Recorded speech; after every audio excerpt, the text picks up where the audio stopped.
aad baan ugu mahadcelinayaa bahda Puntland TV guud ahaan deegaanada Puntland oo wasaaradda deegaanku ay u xilsaaran tahay ilaalinta deegaanka haddii ay tahay bad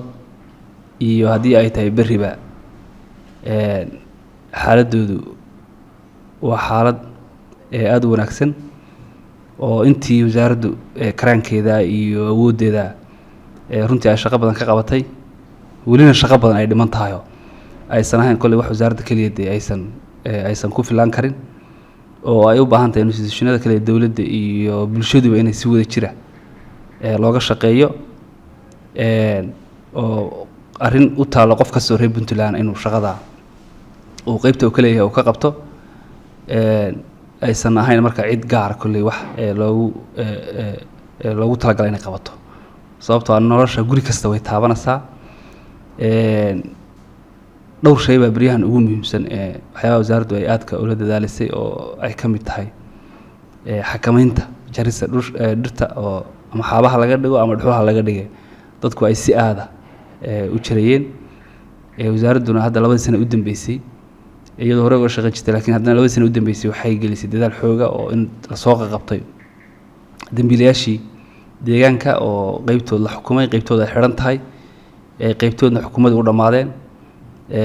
cirif ilaa ka cirifna wasaaraddu ay isku dayeen shaqada ay qabato iyadoo kaashanaysa laamaha amniga ee gobolada Puntland kala duwan jooga iyo gudoomiyaasha gobolada waana shaqo dee maalin walba taalo maalin walba la qabanayo waxa kala soo raacda ugaadha oo iyaduna aad loo laayo iyadoo qudheeda ay shaqo badan laga qabtay oo hadda rag ay u xiran yihiin welina ma garanaysaa ay socoto shaqadeedu oo inta badan u baahan tahay wacyigelin joogto ah in dadka laga wacyigeliyo arrintan oo aysan noqonin wax dee qofku intuu iska baxo iska soo gaarsanayo uusan u arkayn inay dembi tahay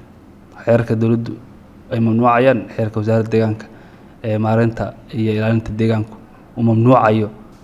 ugaarsiga oo aan ognahay dad badan oo caadaystay arrintaasi inay jiraan iyagana waxaan halka fariin uga dirayaa inay arrintaas ka waantoobaan oo ay tahay dembi qofkii lagu qabtaana uu mutaysanayo ganaax iyo maxkamad waqti dheer ah waxaa kaloo jiray xagga badda wasaaradda deegaanku dee beri kaliya kama shaqeyso baddiina way ku jirtaa oo ah weliba meelaha mainka u ah xagga resourciga waddanka marka la eego waxaa jirtay shir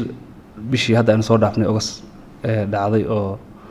wasaaradda kalluumaysigu ay soo qabanqaabisay oo wasaaradda deegaanka iyo wasaaradda kalluumaysiga iyo wasaaradaha ay khusayso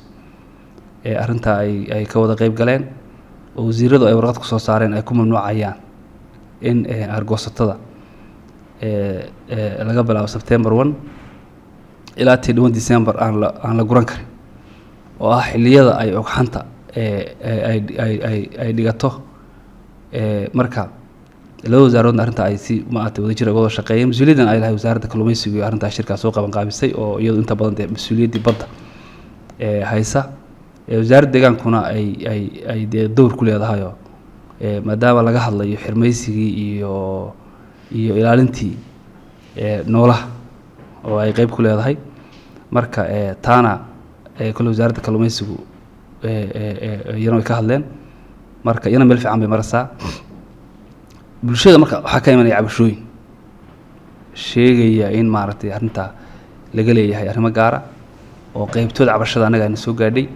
iyagana waxaan rabaa inaan halka fariin uga diro inaysan jirin cid hadda wax gaar ah kale ay tahay wax dadka iyo dalka loogu naxayo oo haddii wixii resource aynu haysanay aan la dhaqaalayn oo sida ay ku dhaqaaloobayaan ama ay ku urursamayaan aan loo samaynin waxay noqonaysaa bari inay dabar go'do oo waxaa jira xayawaano badan oo badda ku jira oo dabar go'ay xayawaano waxaa jira adduunka uu mamnuucay in maaragtay la kalluumaysto ama la gurto marka haddii aynan ku shaqayn shuruucda iyo sharciyada adduunka u yaalla iyo kuwa inoo yaallaba waxaa iman doonta iyana inay dabar go'do oo ay tagto marka arrintaana aysan waxba ka jirin cid hadda wax gaara kale ama u xidhmaysanaysa inay iyadu gurato oo dee waa la wada joogaa dirinta waa lagu wada fadhiyaa waxaan u malaynayaa qof walba inuu uu arki doono anagoo og inay maaragtay ay jiraan caqabado dhaqaale oo waddanka ay jiraan dad badan ay ku nool yihiin haddana inay samraan oo dul qaataano maadaama kalluunka iyo waxyaabaha kale marka ay dadku sii kalluumaystaan arrintaana ay sidaa ma garanaysaa ku taageeraan wasaaradaha kala duwan oo arrintan ka shaqeynaya wasaaradda deegaanka iyo wasaaradda kalluumaysiga ay ku saboodgareeyaan in arrintaasi 3 bilood 4 bilood hawsha aan la taaban iyana ma garanaysaa aysan jirin in wax maaragtay dan gaara cid kale si guudna deegaanka ama bad ha ahaado ama berri ha ahaado inaanu ilaashano oo mas'uuliyadda qof kasta ay saaran tahay oo dembiilaha deegaanka inaad soo sheegtaan ama bad ha jooga ama berri ha jooge dembiga faraha kula jira ama dhir ha jaro ama ugaar ha laayo ama ma garanaysaa meelaan magaalo ahayn ha magaaleeyo wasaaradda deegaanku indhahay ku haysa sharciga iyo maxkamadahana wuu hor imanaya haddii la haydno